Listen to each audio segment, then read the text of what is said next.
Okay, a very good morning to you. Very good morning to the ladies and anybody and everybody else on our class here. Our Parsha, the ladies Parsha ship, Chabad Hendon.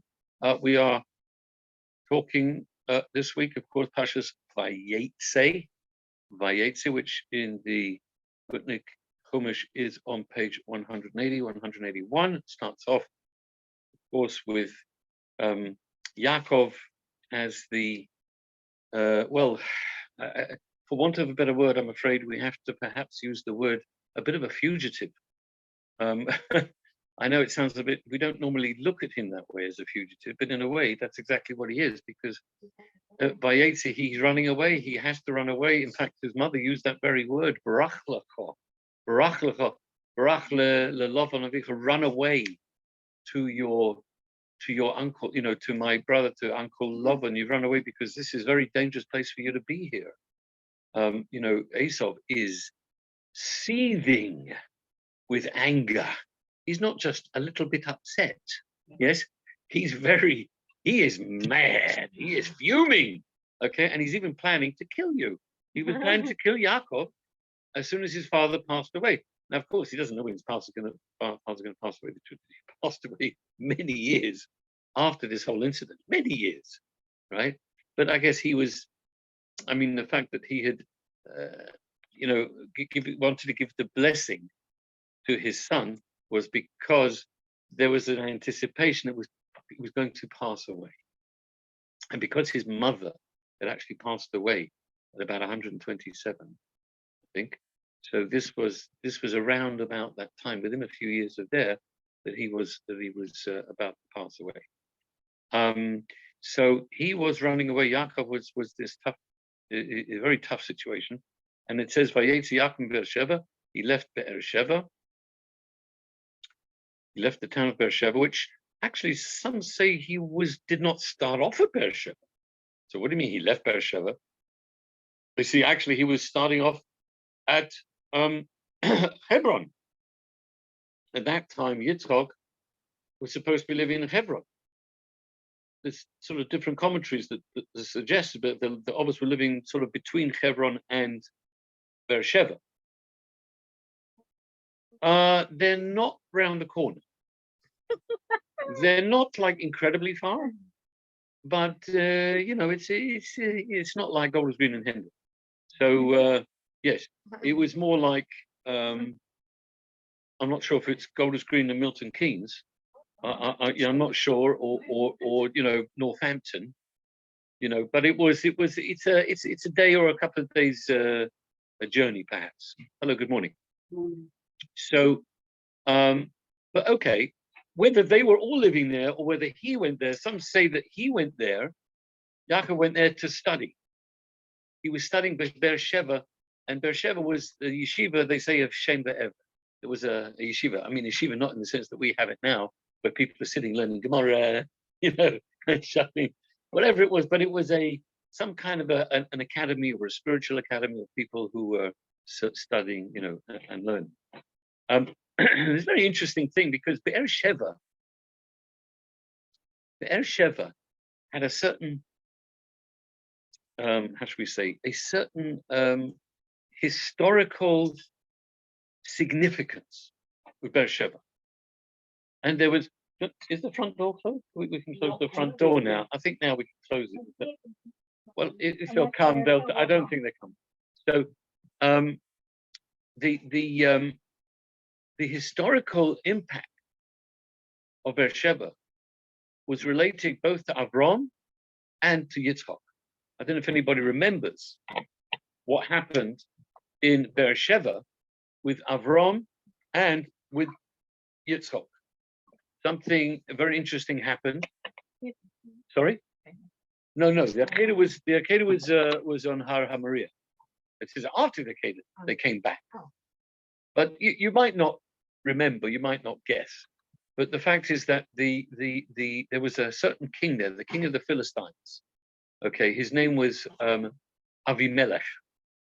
Avimelech, you heard of him? Avimelech, right? Now he came originally in the time of Avram, and he made a pact with Avram, a peace treaty, right? There was a peace process, right? and the peace process and the treaty he made with Avram that there should be, that neither of them should, a non-aggression pact. I guess that's probably the best way of calling it. Okay, and in the time of Yitzhak, he did the same thing. It says that Avimelech and Phicol came to Yitzhak and said, "We'd like to make another treaty with you. We made a treaty with your father, and we made a treaty with you. We want to live in shalom. We just want shalom. We just want peace between our peoples, you know." And of course, it was a bit hypocritical. But this, it was felt they was good for them because Avram was a very, very successful person. So was his son Yitzhak, and they felt that these people are very worthwhile having some kind of a peace treaty with them. And Avram and Yitzhak, they signed it. And where did they sign? At Beersheba.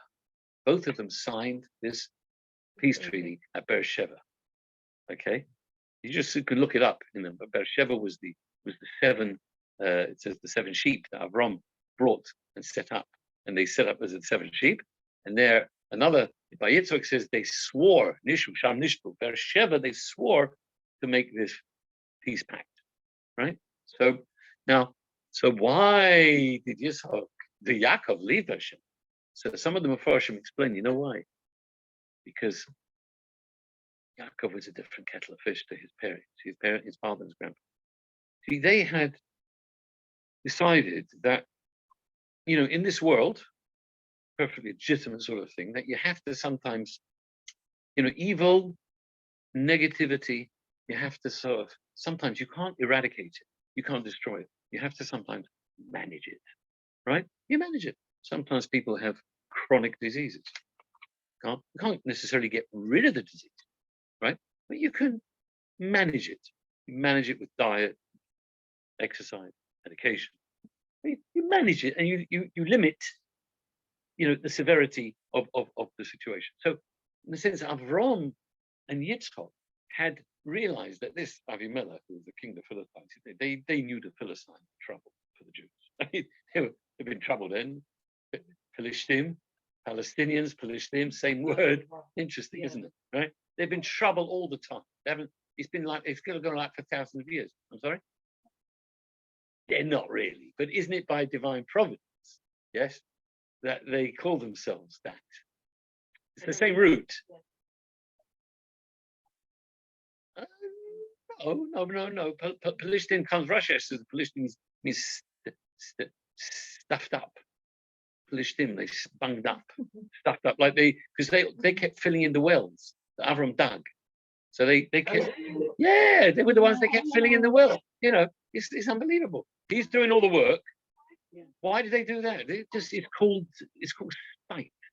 People don't like other people being successful. They don't like to see, you know, why do thugs and vandals go and vandalize beautiful, nice parks and beautiful, nice areas? Why?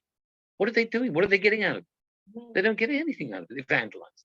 You know, when the Jews left Gaza and they left all the beautiful hot houses and the greenhouses and the synagogues and the buildings, right? What's the first thing they did? The Hamas, when they came in, just smashed the place up, just smashed it to pieces, right? Then they complain that they've got no agriculture, they've got nothing, they don't have any money, they're not, and they start begging for the whole world, right? The hypocrisy is unbelievable.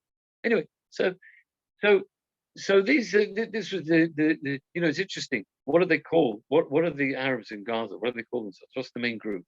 Right? What's the main group there? Hamas. Yes, you do. Of course you know. Everybody knows. What is Hamas? That's an Arabic word. But in Hebrew, what does it mean? You know, there's a word in Hebrew, Hamas.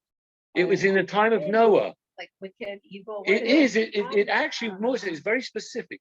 Violent robbery. Violent theft. Hamas. That was the main sin in the sin of the flood. Hamas, you can read it. It's the Hamas Mola. The word Hamas filled the whole world, and that's why Hashem decided to destroy the world. It was just full of corruption, violence, stealing, theft. Nobody's got any. Nothing can belong to anybody. You're always stealing. It is translated. Yeah. So it's just, I'm saying everything's by divine providence. So, you know, how come they took that name? Actually, if I'm not mistaken, it's an acrostic of 3 words or something. Oh yeah. Something like that. It's an acronym. Yeah. Anyway, so now Yaakov, on the other hand, he said, you know, he's saying he didn't want to make a peace treaty with Avimelech, with evil. He's not going to manage evil. He's on a different level. He's going to take care of it. He's not going to want to deal with it. He's not going to manage it. He's not going to make peace with it. He's going to deal with it. He's going to convert it. He's going to transform it. And that was what he was doing for all those years in Laban's house. Right? That's what he did with his brother, in a sense. He was a person who rescued the forces of Kedusha and holiness from the voices from the forces of evil. That's what he did right at the beginning with his brother, right? His brother Esav, last week's Parsha. Right? Yes, Sarah, of course. He kidnapped Sarah. Yeah. So he wasn't a very pleasant chap. He was a nice guy. I mean, it sounds a nice name. Avimelech. My father, Avinu Malkeinu, Avimelech. Well, Elimelech is a different character. No, I know. Who is Elimelech in the Bible? Who is Elimelech?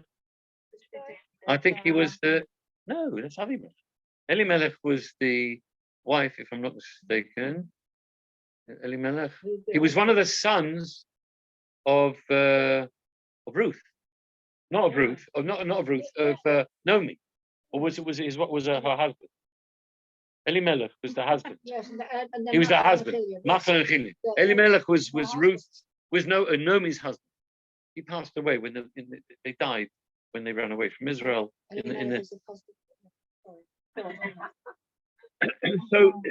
So Yaakov was a person who is not, and that's why he says he left Beersheba. If he stays in Beersheba, he's going to, and Avimelech's going to come again. Hello, remember me? How about another treaty? You know what I mean? And he didn't want to know, you know what I mean? He was totally fighting. So that's why he said, I'm leaving, I'm out of here. I don't want this guy, I don't have nothing to do with him. I want it because I'm not making peace with this guy. This guy is a token link up, right? And that's why he left. There's another beautiful. But did he make peace before he left? What do you mean make peace before he left? With who? With Yitzchak made peace. Not Yaakov. Well, Yaakov, because Yitzchak had made peace earlier. He made that peace earlier, right? Yeah. So that was in Beersheba. That we were asking what was the significance of Beersheba.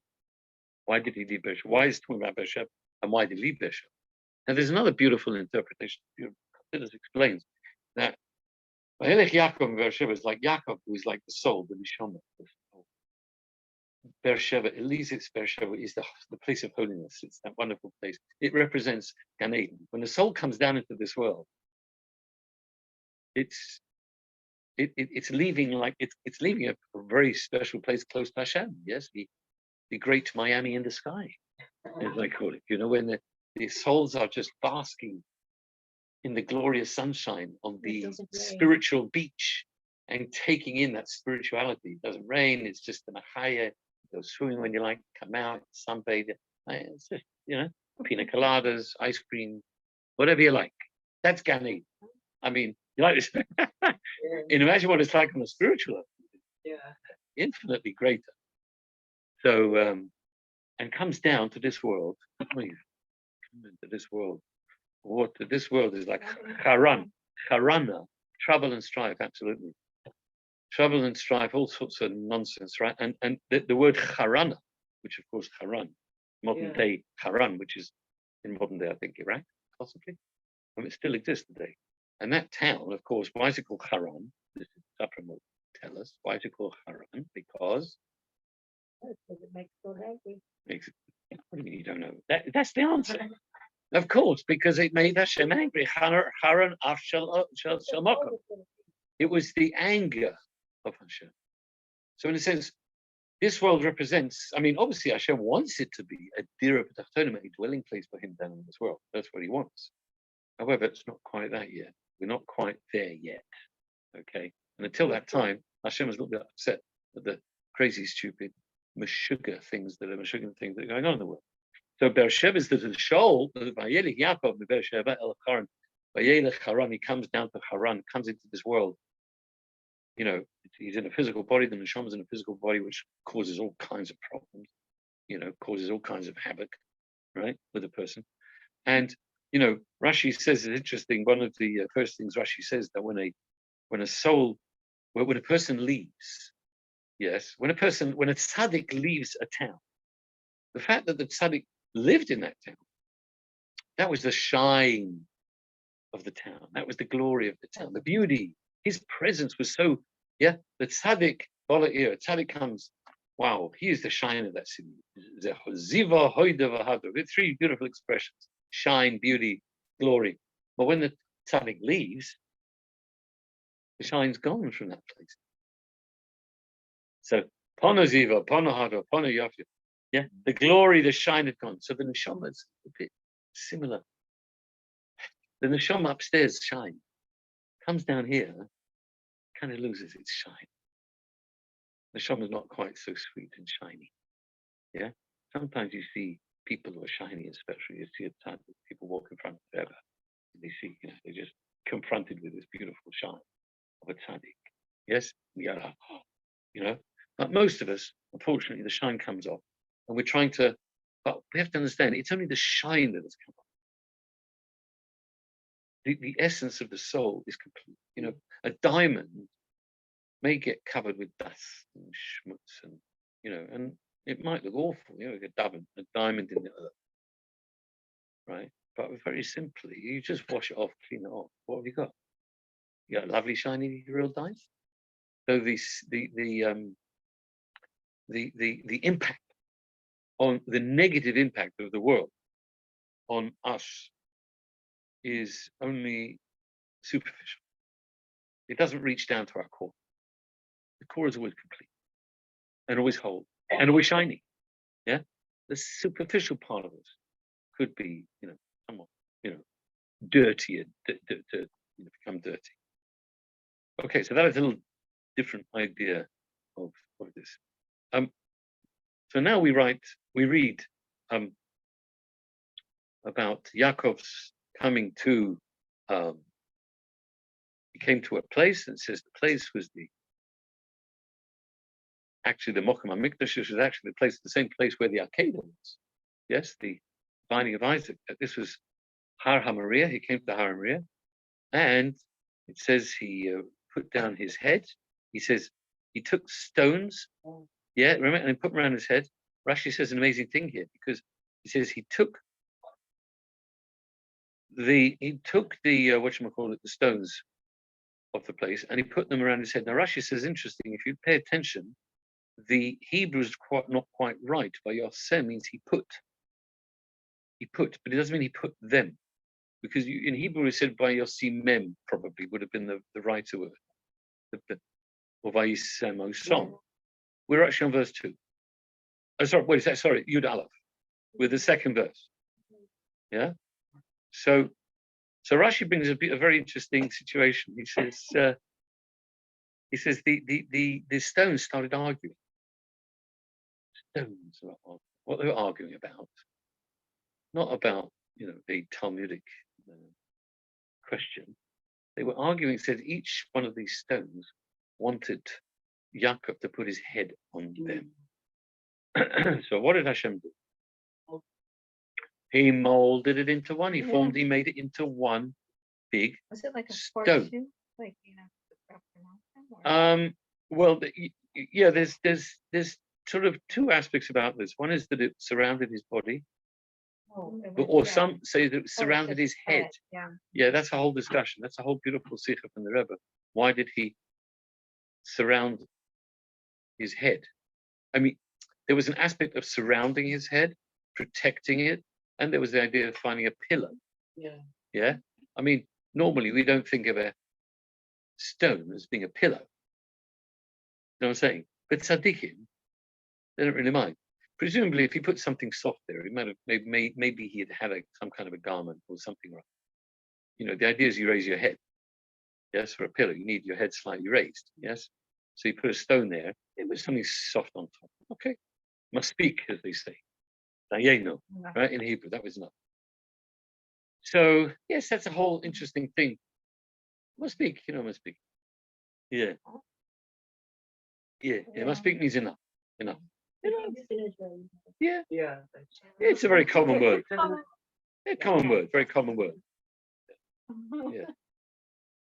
And so, fascinating idea that we see here that, you see, all these stones were competing. What were they competing? They were competing to do something good for the tzaddik. And I think that's a beautiful message, because, you know, when we all try, you know, it says this one should rest his head. Each one said he wants to rest his head. The word is yaniach. Zeyaniach. Tzaddik zeh yanuach. Yaniach. Yaniach. Yeah, like Noah. Yeah, exact similar idea. Yeah. So also comes of it closely to the word nachas. You know, nachas. What is nachas? Joy, pleasure. Yeah. You get nachas from the kids, yeah? Nachas from the kinder, yes? So it's pleasure. So it kind of sort of tells me, in a sense, that when we try and do and give nachas to a tzaddik, when we try and do things in a way that will, that the nachas, that the tzaddik will get something good out of it, and Hashem unites us. That if there's a competition there, that's okay. Yeah? Sometimes competition is not very good. Sometimes competition can be pretty negative. I mean, some say competition is always good because it always forces people to do. Yeah. But sometimes competition, people get a little bit carried away with the competition. And, you know, like in football, you see, or various games, you know, when something happens, they go ballistic. Yeah. And, you know, would somebody, if the referee would say, chaps, it's only a game, right? Now, they'd probably stone the ref. You know, they'd probably bundle in and try and kill the ref.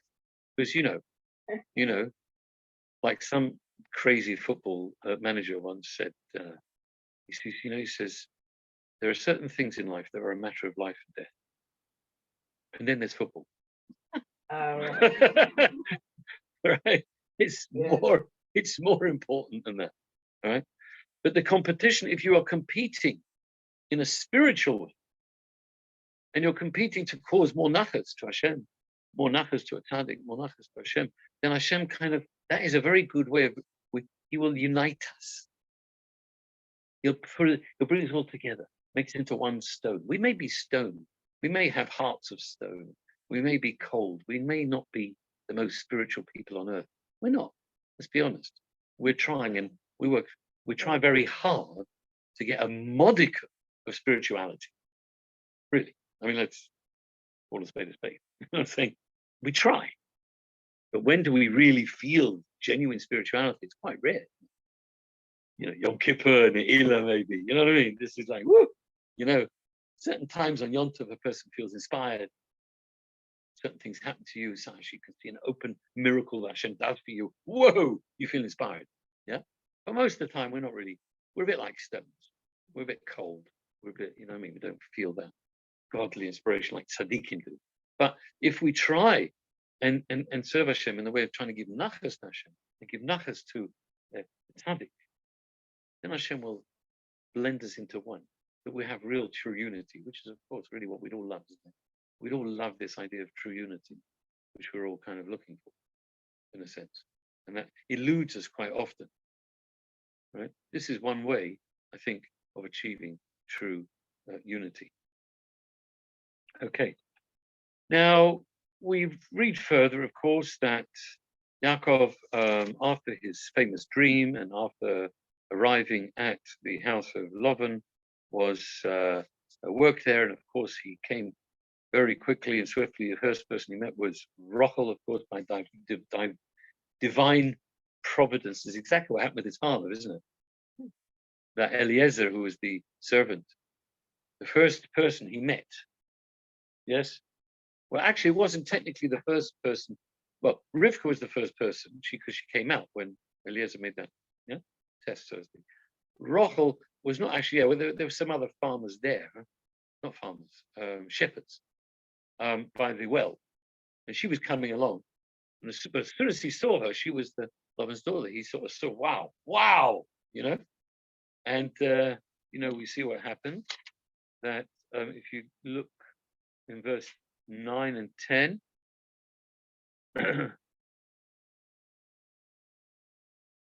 He was talking with these shepherds and saying, what you guys doing here? You look like you're getting ready to go home. You guys look like English workmen, ready to leave at 4 o'clock, you haven't finished, what's going on here? You want another cup of tea, tea time, another break, time for another break.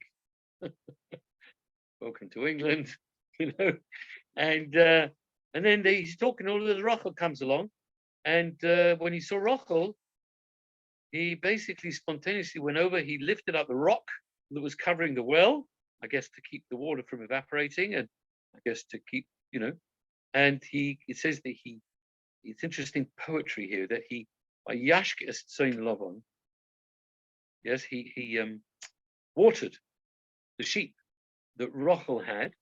She was she was the shepherd. Yeah, but right? that's what I'm confused about. I mean, I understand the concept that when a person has a grandson, it's like they have sons, but Laban himself, I thought yesterday I was like a little bit confused in what I read. Laban had sons, so he didn't have sons, and were they? He didn't have sons at that point. He He did didn't. not. So that's why Rachel. That's why Rachel. That's Rachel's exactly by what. herself. That's what she says. Exactly what happened. That she was the shepherd because he didn't have any sons. Later, Yeah, years grandson. later, no, he had from sons. different. No, he says he had sons. No, he Yeah, had he- grandsons. Of course, the grandsons were the sons. He Were had, Leah. There was grandchildren, of course, he had sons. but from he had his own different sons. wives. Yeah. Wives. Yeah, but he acknowledged it. Yes, exactly. But at that time, correct, no sons, and she was doing the same. And so it says he watered the sheep, and then similar word, funnily enough, because it's interesting, Vayishak, and he kissed her, right? This is the famous kiss. Oh yeah. This is the famous kiss. And then it says he cried. It's interesting. So of course, the simple pshat that Rashi says he cried. Why did he cry? Well, that's not what Rashi says. That's one pshat. Well, see, let's go in order. Rashi says he found it. In fact, yeah, he went, well, love at first sight. He found his wife. But so you're That's not saying what that? Rashi So says. he cried tears of joy. Yeah. Okay. Oh, because maybe he had that. Well, that's what Rashi says. He had Ruach HaKodesh, that he wasn't going to be buried with her. Oh yeah. Wow. Now, why Rashi has to say that? Why? I'm not really sure. I mean, why couldn't he just say, like you say, he cried tears of joy? Or actually, some of the other commentators say the reason he cried was because he was upset with himself that he's just going up to a woman in public and kissing her. I mean, here where nobody would blink. You know what I mean? Nowadays, nobody would blink, right? People do far worse in public. But in those times, that was just not done. You just walk up to somebody you've never met, a stranger, a woman, and the guy just walks up and he kisses her in front of everybody. So it was like it was a spontaneous thing, it would happen. But then after he said, "Oi," he felt really, really bad. So he started crying. Yes. So but that's why he was crying. And it was these different interpretations, right? And maybe there's a little bit of truth in all of them. Maybe he was crying tears of joy initially. And then maybe later, those tears turned to tears of sadness when he realized that he maybe did a bit of a whoopsie, in terms of he's slightly embarrassed, and he embarrassed her, and he embarrassed himself, and like, who did he think he is? This guy, this total stranger, walks up and kisses her, right? And then maybe also he had thoughts, and he saw prophetically he was going to be buried with her.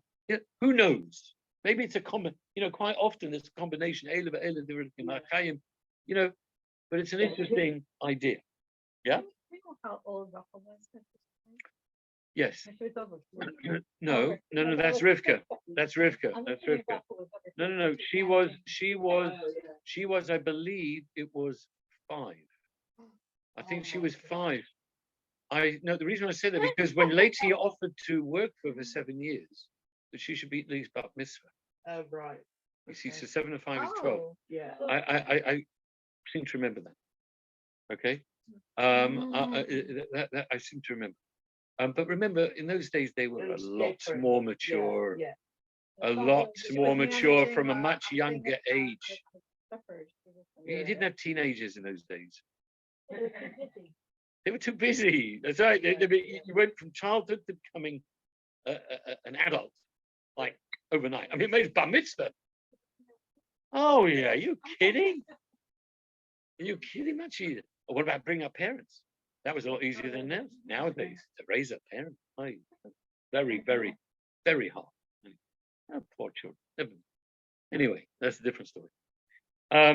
Okay, so well, we know the whole story, don't we? Of course, you know, Yaakov went and he went and he came to invite. He was invited into Lavan's house, who unfortunately didn't have very much to show for himself because the money he had, any money his parents had given, had been stolen from him by his. Well, what if it was his nephew? I guess Eliphaz, who was the son of Esau. It says that he came and his father told him to go and kill him on the way, but he couldn't do it because he was, at the end of the day, came from Yitzhak's house. So he said, "Well, what shall I do?" So Yaakov said, "Well, just take all my money. I'm like a poor person. A poor person is considered dead." So then you fulfilled what your father said. You killed him. He said, "He's dead. He's dead because he's so poor." So he had nothing then. And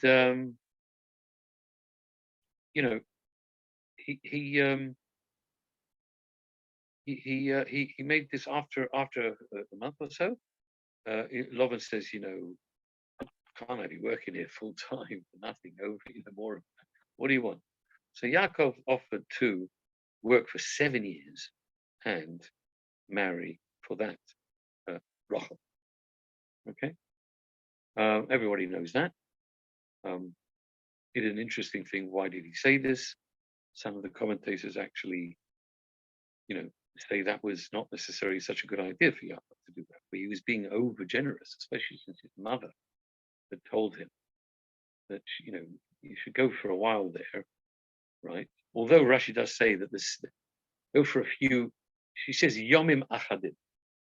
Yes. Now yomim normally means days. Yeah. But yomim in the biblical sense usually means a year. Yomim.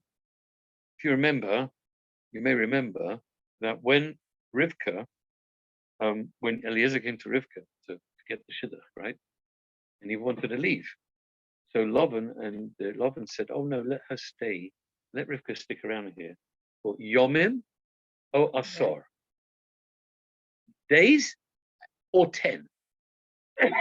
What does Rashi says? That also means 10 months. 10 months, and yomim means a year. Right? Let her stick around for a year because we have to get her the jewelry for the hasna. We have to get her ready. Yeah, she's got to get ready for the chuppah for the hasna. So he says that yomim has to mean a year. Can't mean days.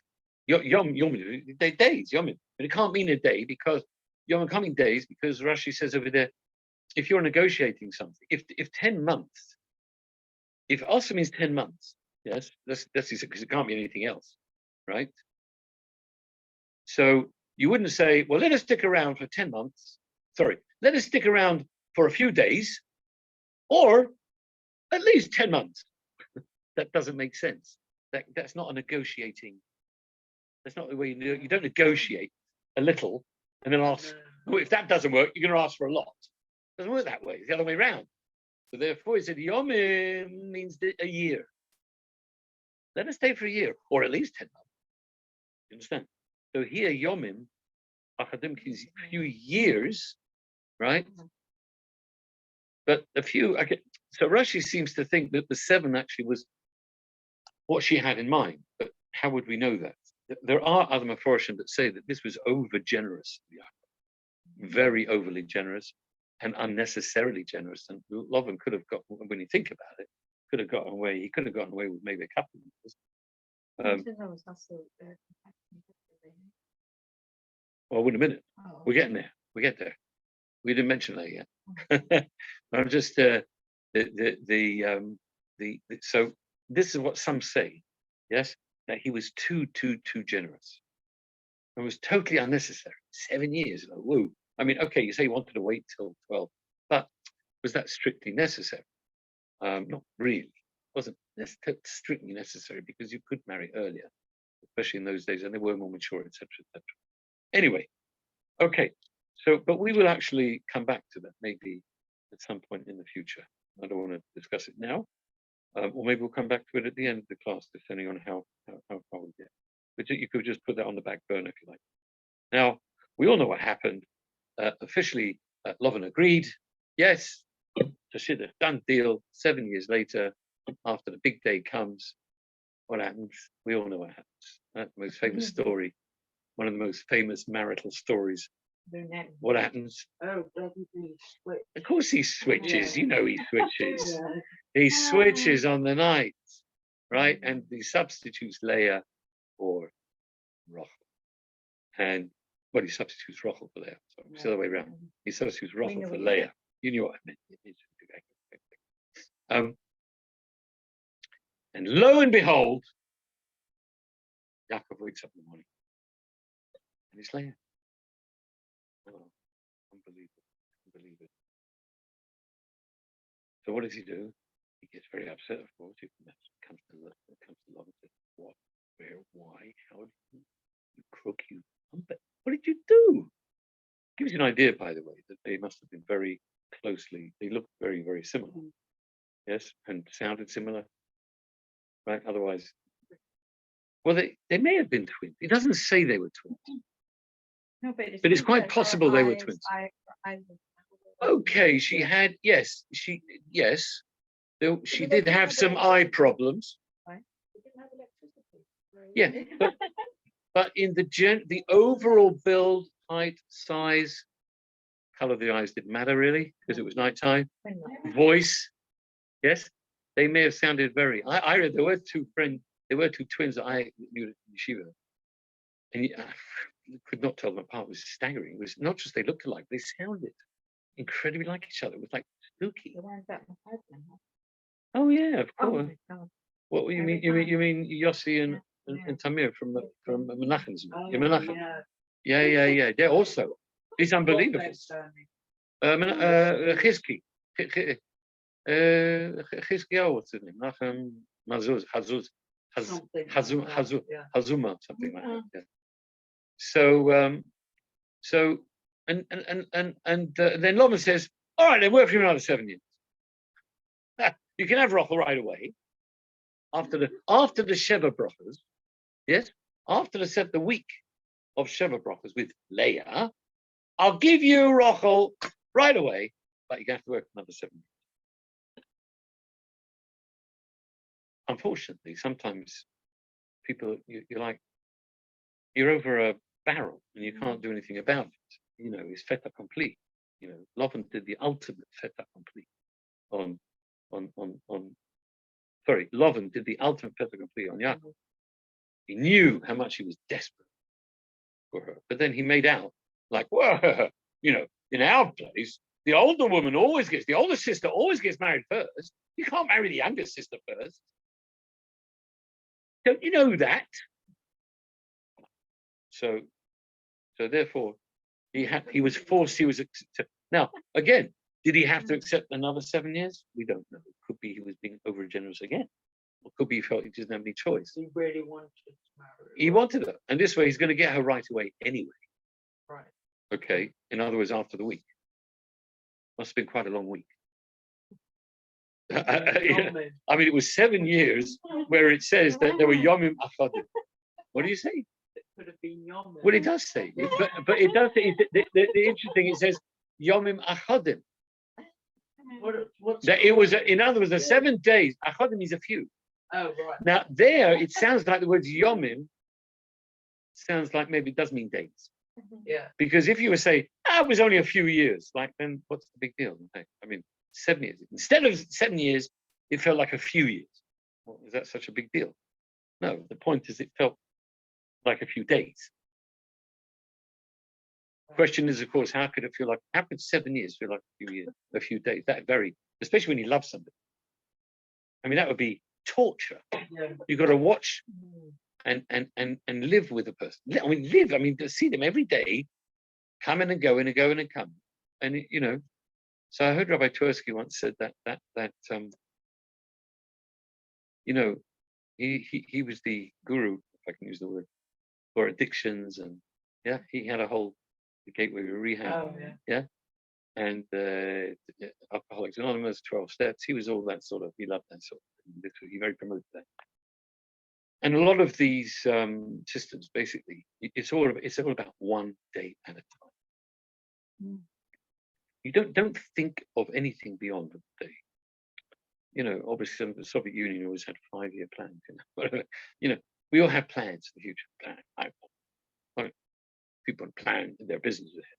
But really, when you've got challenges, issues, you can't. It's better to live just one day at a time. You survived the day, you got through the day. I did it. I achieved it. I made the day.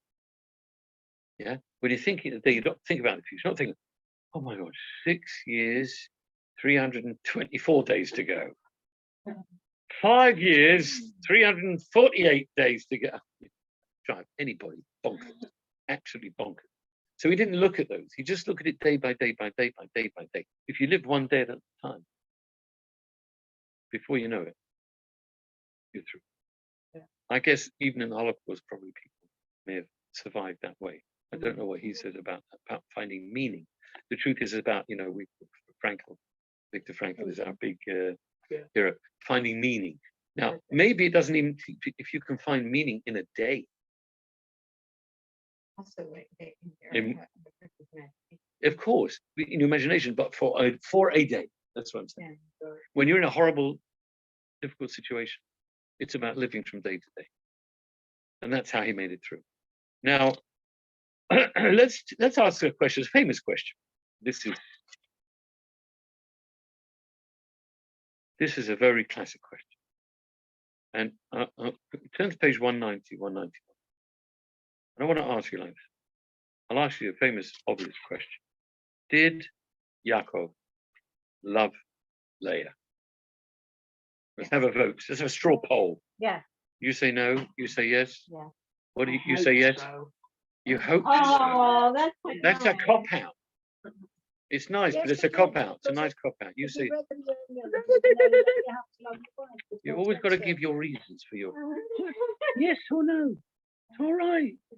We respect your intellect. No, Faggy, what do you think? Yes or no? You can't hang on. You don't. Well, you can say I don't know.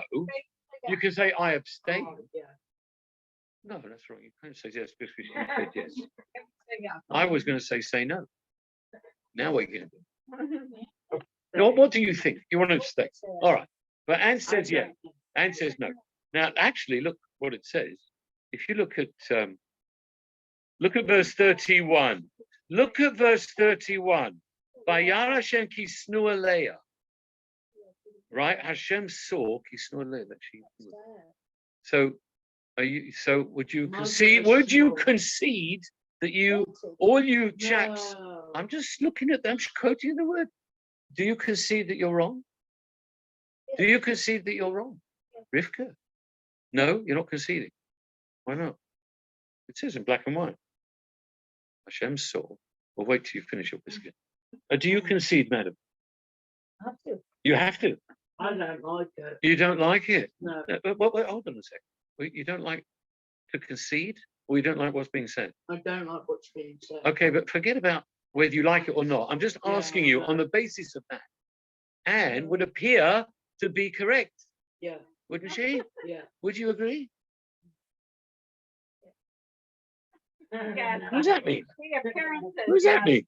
Apparently. Yeah, but it can't be so. Now, what would you agree or not? Or you just? I hope so. Rivka, hold on. He's a Tzaddik. We're going to have the discussion in a bit. Okay, at this point, I'm just asking yes or no. We'll have the discussion. Don't worry.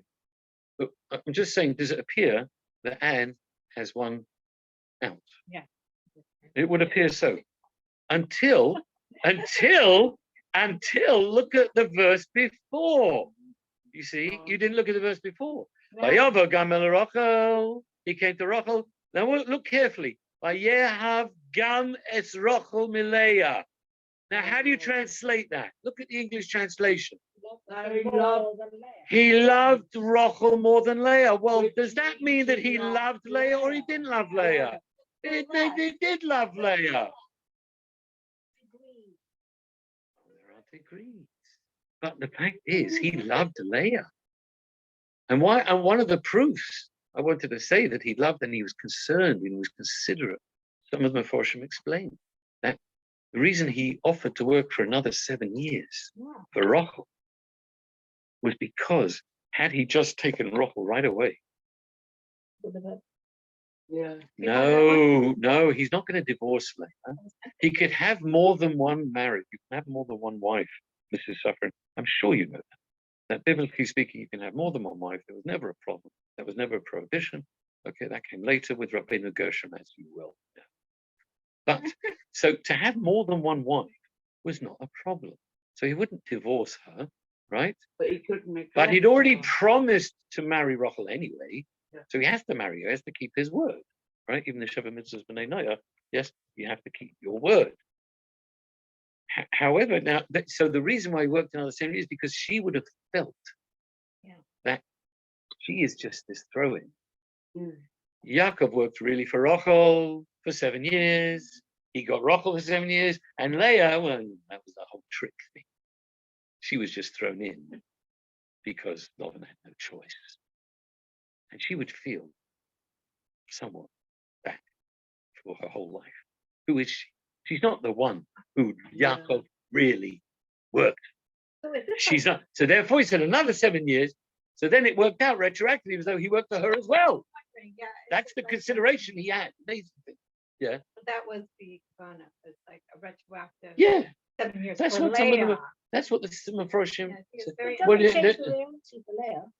Oh, but we'll get into that now. Now we're going to get now. Okay. Okay. One thing at a time. I'm just saying. First, but let's now understand something. I just wanted to clarify that Yaakov loved Leah. The Torah says he So why loved. does it? Hold on, we're getting to it. Yeah, who's giving the class here? Yeah? So why does it say? That was my next sentence. See, you know the famous story in the Cheder, the teacher comes. Vaydaber Hashem Moshe leimor. And God said to Moshe, saying, so kid puts his head up.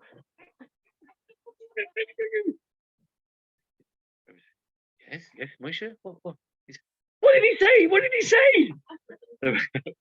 Let me finish. I'm coming to that. That's my. So why then does it say, "Vayarashem kisnu alein"? Now, you see, this is where the beauty of the text and the meticulousness of the text you begin to start seeing. Had it really meant that Yaakov hated Laura, it would have said Leah. He would have said, "Vayar Hashem kisona Yaakov es Leah." But the Torah could not possibly say that. Why? Because it just said in the Pasuk before that he loved her. He didn't love her as much as Rachel. Okay, but the Torah cannot say he hated her, because that would be a lie. That would be a lie. That would be false. That would be not true. It wouldn't work. Oh, so this is Stay how she- around for another this is 7 how years. she for someone's felt. But even feelings. if that's a kind of a logical thing, but the verse itself says, right? If you place a premium on the on the actual integrity of every word, it says he loved her. Yeah, and then the next one saying she felt. Oh, that's the very good. key. No. That's the key. Kisanua Leo. Oh, She very good. felt hated. Look at that with siblings. Yes. Yeah, Sister but God called out Leah. Oh, What? now just a second. That's what I want to. That is my final point here on this particular thing, and that's the key here. Vayar Hashem kisnu Leah. The amazing thing that Hashem saw it. Now it doesn't say Vayeda. It doesn't say he knew. And in fact, later on it says that she called Shimon because Hashem heard that I was hated. What does that mean? It means because Hashem saw and validated Leah's feelings, even though she was loved. She was loved. But yet Hashem understood that, relatively speaking, because Yaakov, there was nothing that Leah could do to win over the love. It must have been very, very frustrating for her, because she did love him, and he loved her back. However, there's a first love. Yeah. There's a first love, and not much you can do about that. And that's why she was so excited. She kept having children. And she said, Now now he's going to love me. Oh, no. Well, I've tried everything I can and nothing helped, right? He still lies off the more, right? And therefore she felt, in a sense, rejected. She felt hated. And Hashem validates that. Hashem validates it. He doesn't dismiss it. So the Torah says, although it wasn't technically true, it doesn't say by Hashem, he's son of Yaakov. He hated her. Hashem saw that Yaakov hated Leah and he opened her womb. It doesn't say that. He saw how Leah felt. And he validated. Even though it wasn't technically true. But sometimes, people can have feelings that they may not be objectively true. But, there's a certain, from a person's perspective, they can be true. Right? Yeah. They may be wrong, but you can sort of understand why a person feels that way, even if they're wrong. Even if you don't understand, when somebody vents to you, you have to validate them. not Exactly. argue. I'm wondering if Leah did not know Rachel's encounter that we read about with Yaakov. That under the chuppah, that she thought that it was like a natural.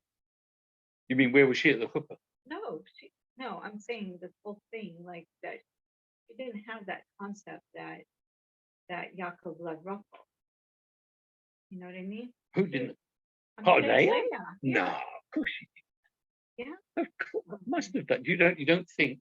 Well, she For, had- for 7 years, Rachel was telling her sister about can't wait to look forward to getting married to Yaakov. Yeah, true. Come All on. right, you're right. And she And- cried and- for 7 years that she's going to marry Esau. Exactly, because that was Yeah, the whole that's point. right.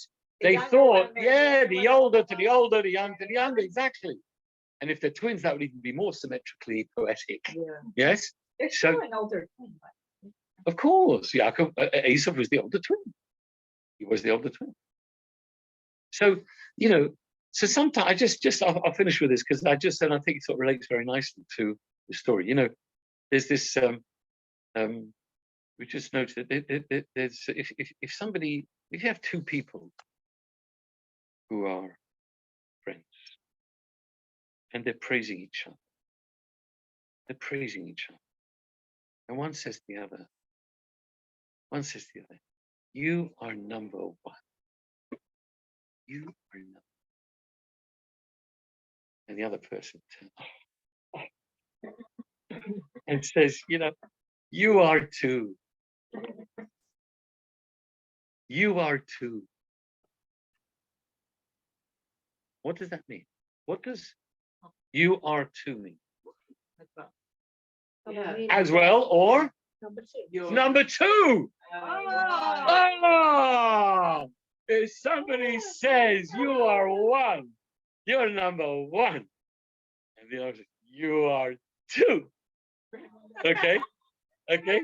So can't you see that it lends itself to both meanings?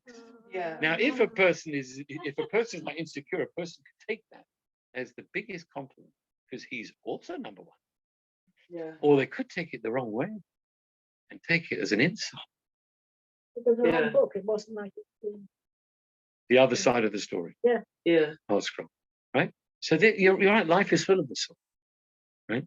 But so it's just it's just interesting to know that we should always check. She said, well, the other person says you are two. Well, yeah, I mean, what did she? Obviously, the other person means As well. you are as well. Yeah. But if they but got it wrong, they you're could not the they could original. take it wrong. So it's Yeah. always sometimes good sensitive. if you're sensitive and you think that somebody might be what's the word, Like- casting aspersions. Always a good idea just to check it up. Yeah. Check up your perspective. Maybe you have misunderstood. With that, folks, I will leave you. See, Anne is getting ready to leave, and it's been nice to meet Hashem. God willing, we will see you next time. And yeah, sorry, no, this woman, all the best. the fat woman in the back of the car, all the way from this disgusting, telling everybody how much she's got to do and how much she's doing.